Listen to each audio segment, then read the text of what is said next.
Let's take a look at the papers now. I'm joined by community editor and columnist at The National, Shona Craven, and UK editor of The Big Issue, Paul McNamee, both travelling down from Glasgow. Good to have you with us here in the studio in London. And Paul, let's start with the front page of The Times today. Again, slightly alarming headline, plot to target Parliament, especially after the week we've had with the Commons and the discussion about the risk to politicians with votes they may do. Well, this very much relates to that, but it is also a slightly inflammatory headline because, as you've suggested, it does imply that there's something incredibly dark and malignant about to happen.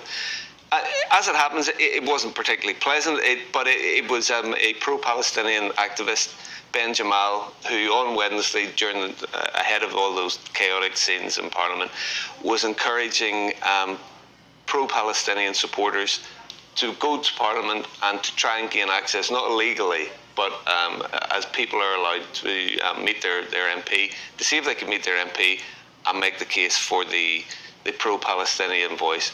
So that's where that is coming from. But I suppose that the danger around this was the scale of it, because if thousands did come, then that would be very difficult to contain, and that may bring some danger for MPs. He himself, Jamal, has said that he doesn't advocate that any of his supporters go to the homes of MPs. He says that's off bounds.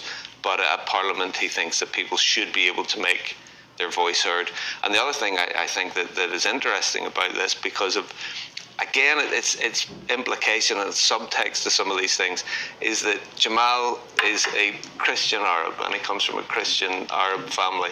So there's all these levels of nuance and complication to what is being presented here. Thank you. The other thing that leaps out from the Times is Luke Littler considering retiring at 27. That chance has long passed me by. Here I am back in the game. Shona, over to you. And influencers in the US election is the next story.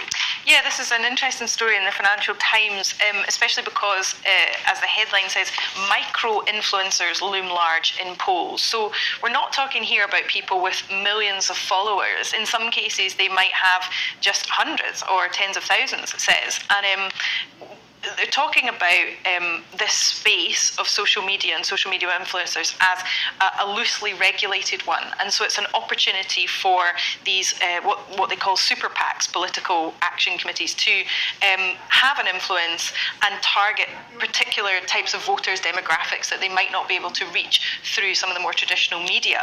And I suppose what's not sort of addressed here, because it's more from the political and business angle, is whether people will actually stop following influencers if they perceive they are receiving political messages from them where perhaps they didn't, and that's not why they're following. You know, if you're following someone for fashion tips or makeup or whatever, and they start telling you who they're going to vote for, however subtly they might do it, I wonder if you're only being paid. I mean, it mentions 3 to 6 figure payouts. I mean, 3 figures is not very much to potentially sell your soul to a political candidate if you weren't otherwise inclined to be producing that kind of content. So there's definitely a PhD in this for someone to go through and find out what impact this has on the outcome. I mean, I was also struck by some of the figures involved. I think for me, the figures involved in promoting politicians in the US are so big that when I read that the Republican and Democrat super PAC respectively are spending $1 million, well, it is a huge sum of money, but actually in the grand scheme of American elections, that's maybe actually not that much. It is, but they have a huge amount of influence, the super PACs, don't they? Because they kind of do their own thing. They're not within the party apparatus. They're not within the control of the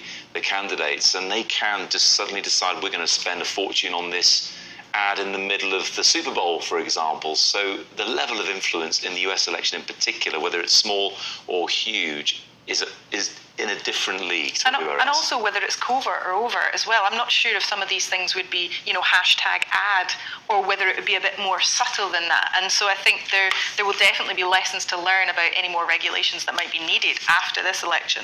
Paul, let's talk about the Saudi Guinness Book of Record attempts, page 3 of the Times today. What's that all about? This is a remarkable story. Also, it is a headline that ages you. If you get the reference, dedication is deep pockets, you need to be a Saudi record breaker.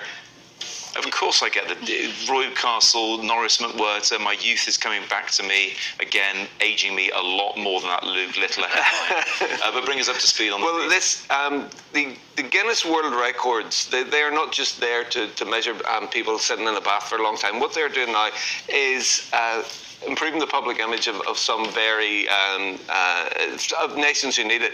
Saudi have come up with a load of things that they want Guinness. We're out of time, not record. We'll never know. Be back after this break.